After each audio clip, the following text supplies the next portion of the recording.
Ya, dan Anda masih menyaksikan Energi Corner Spesial. Kita lanjutkan kembali dialog bersama dengan anggota Dewan Energi Nasional Satya Widya Yuda. Baik Pak Satya, kami juga mendapatkan hasil riset bahwa sebenarnya LPG 3 kilogram ini didominasi dengan impor. Sebenarnya apa yang membuat kita tidak bisa menghasilkan LPG 3 kilogram sendiri dan apakah ada upaya lain ataupun peralihan lain jika kita tidak harus berpatokan dengan LPG 3 Ya. kilogram, Pak? Jadi memang produksi gas kita yang mempunyai kandungan untuk LPG itu terbatas, Mbak. Jadi tidak seperti gas metana ya, gas natural gas yang kita miliki. Itu memang lebih berlebih, tetapi kalau untuk yang butane, propane itu terbatas sekali di beberapa lapangan. Nah, ini sebetulnya yang mendorong bahwa kita harus impor apabila kita masih menggunakan LPG tersebut ya.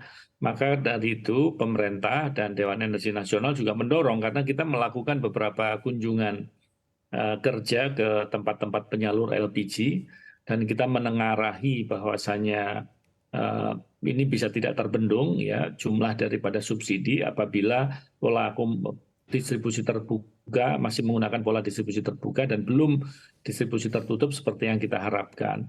Maka kita juga mendorong adanya penggunaan gas natural gas yaitu melalui jaringan kota atau yang dikenal dengan Jargas ya. Itu menjadi salah satu juga upaya untuk mengurangi daripada penggunaan daripada LPG. Bisa dimulai di kota-kota besar yang sudah membangun infrastruktur jaringan gas kotanya, ya dengan demikian sudah mengurangi cukup signifikan, ya.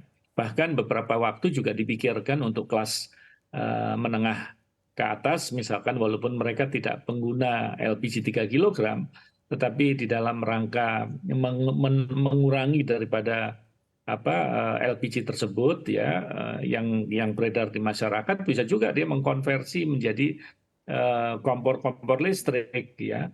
Nah, itu tetap dia lebih murah dibandingkan dengan LPG yang non subsidi. Ya, yang non subsidi sehingga itu yang kelasnya untuk kelas menengah ke atas itu kan juga menjadi langkah-langkah pemerintah untuk satu tetap lebih bersih ya. Yang kedua juga menyehatkan keuangan negara.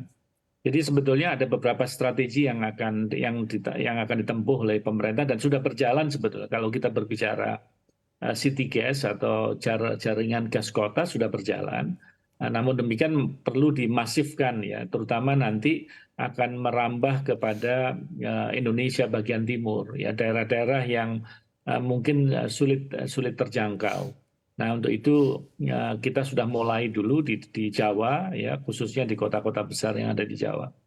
Oke, bagaimana dengan kilang produksi LPG, Pak, yang ada di Indonesia ini letaknya di mana aja dan apakah memang artinya kilang-kilang ini juga jumlahnya terbatas yang memproduksi LPG 3 kilogram, Pak? Jadi ada dua, Pak. Satu jenis gasnya dulu.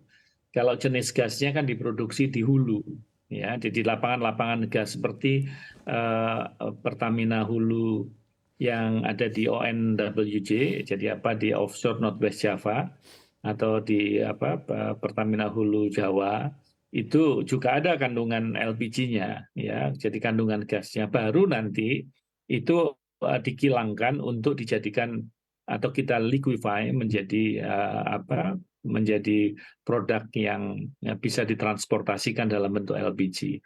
Nah, kalau produksi-produksi gas kita yang rata-rata memang mempunyai kandungan metana yang lebih besar, ya, sehingga tidak bisa dikonversikan begitu saja menjadi LPG. Ya, tetapi kalau yang ada propen, ada butennya atau butananya, nah itu bisa dijadikan LPG. Nah, ini yang kita juga berupaya ya kalau dari sisi hulu tentunya mereka berupaya untuk bisa menemukan gas tersebut tapi kan itu sesuatu yang ada di dalam bumi ya Mbak ya jadi keberhasilan daripada kita untuk bisa memproduksi lebih itu juga merupakan satu tantangan tersendiri karena itu menyangkut masalah investasi ya dan juga tingkat keberhasilannya atau dari eksplorasi yang dilakukan itu juga dari satu lapangan ke lapangan itu berbeda-beda. Ya ada yang mudah, ada yang mengalami sulit, ya, ataupun juga di daerah-daerah yang remote, ya, atau bahkan yang ada di offshore, ya, seperti di Jawa Barat Utara Jawa Barat ini, di Laut Utara Jawa Barat, atau yang dikenal dengan offshore Northwest Java, itu juga di offshore, walaupun offshore-nya tidak sedalam kalau itu berada di perairan di Papua. Ya, ini mempunyai satu tingkat kesulitan sendiri ya dari sisi upstream-nya. Maka menurut hemat kami dari beberapa kali kita melakukan kunjungan kerja, satu adalah karena ini adalah komponen impornya cukup besar, maka perlu dibatasi. Yang kedua, kita mengganti LPG ke jaringan gas kota tersebut, atau bahkan kemarin kan juga diinisiasi untuk kita lakukan pengganti LPG itu dari ke DME atau dimethyl methyl ether, itu bisa dari batu bara. Nah, tetapi masih berpulang apakah keekonomiannya terjangkau atau tidak. Nah, kalau DME itu misalkan dengan harga batu bara yang rendah, itu bisa lebih komersial, mungkin bisa dikembangkan. Namun dengan harga batu bara yang dipatok cukup tinggi, karena di pemerintah juga mematok harga batu bara, maka DME juga mempunyai tantangan tersendiri untuk bisa dikembangkan. Menurut saya, mana yang visible untuk dikembangkan saat ini, saya pikir perlu didorong, karena memang itu membatasi ketergantungan kita terhadap impor. Bapak Presiden beberapa kali di dalam arahannya demikian, kurangi impor, ya, impor migas, ya, minyaknya, yaitu crude oil kebutuhan karena kita defisit, dan gasnya itu adalah LPG yang dimaksud. Kalau LNG kebetulan kita menjadi produsen daripada LNG, ya, jadi itu tidak ada keluhan gitu ya, pemanfaatan daripada liquid natural gasnya. Tapi begitu petroleum gas atau LPG, kandungan daripada impornya cukup besar. Iya, dan kalau tadi Bapak menyebutkan adanya Jargas ataupun, DME yang memang sebenarnya Jargas ini sudah berlaku, tapi DME ini masih dalam tahap perencanaan dan masih bisa dirundingkan Ya, selanjutnya ya Pak ya, untuk melihat bagaimana, ya. value-nya nanti ke depannya.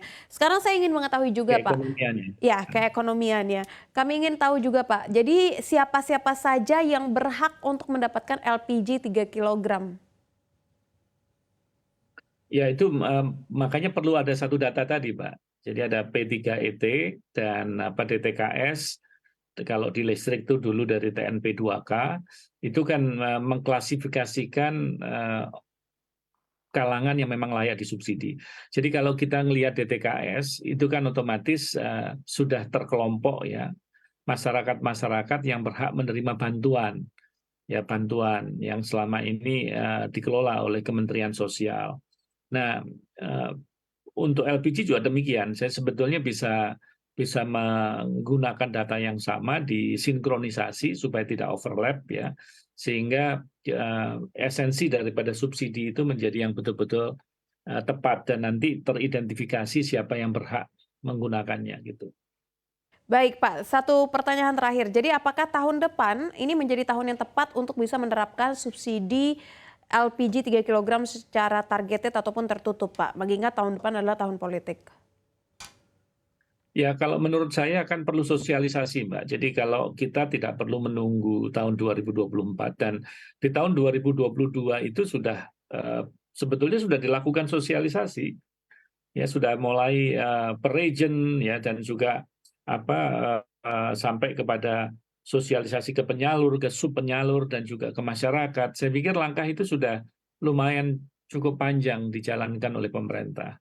Maka kita berharap di tahun 2023 bisa dilanjutkan, dan tentunya nanti apabila di dalam sosialisasi tersebut itu bisa diterima dengan baik, payung hukumnya ada, ya saya berharap itu bisa dilaksanakan sesegera mungkin ya, supaya tidak tumpang tindih dengan pesta demokrasi yang nanti akan dijalankan. Karena apabila ini tidak dikelola dengan baik ya, maka bisa dipolitisasi yang akhirnya tidak menguntungkan. Akhirnya yang tidak untung adalah masyarakat yang berhak tadi gitu. Nah, ini yang kita hindari, jangan sampai di dalam agenda demokrasi, pesta demokrasi kita menjadi terganggu, bahkan dijadikan konsumsi politik. Dan menurut saya kita sekarang ini berbicara bagaimana melindungi masyarakat yang memang berhak untuk mendapatkan subsidi daripada pemerintah. Karena esensi subsidi sebetulnya adalah bantuan ya pemerintah kepada masyarakatnya yang tidak mempunyai daya beli yang cukup. Nah, di sini letaknya esensi daripada subsidi tersebut. Nah, ini yang mesti kita jaga, Mbak. Baik, kalau gitu tentunya kami berharap bahwa kedepannya subsidi LPG 3 kg betul-betul bisa diterima bagi mereka yang berhak dan pantas untuk menerima. Sekali lagi saya ucapkan terima kasih kepada anggota Dewan Energi Nasional Bapak Satya Widya Yuda telah berdiskusi bersama CNBC Indonesia. Sehat dan sukses selalu untuk Pak Satya. Terima kasih, Mbak. Ya pemirsa, demikian akhir dari Energi Corner Spesial kali ini. Saya Syafina Stasyar, CNBC Indonesia, Beyond Business.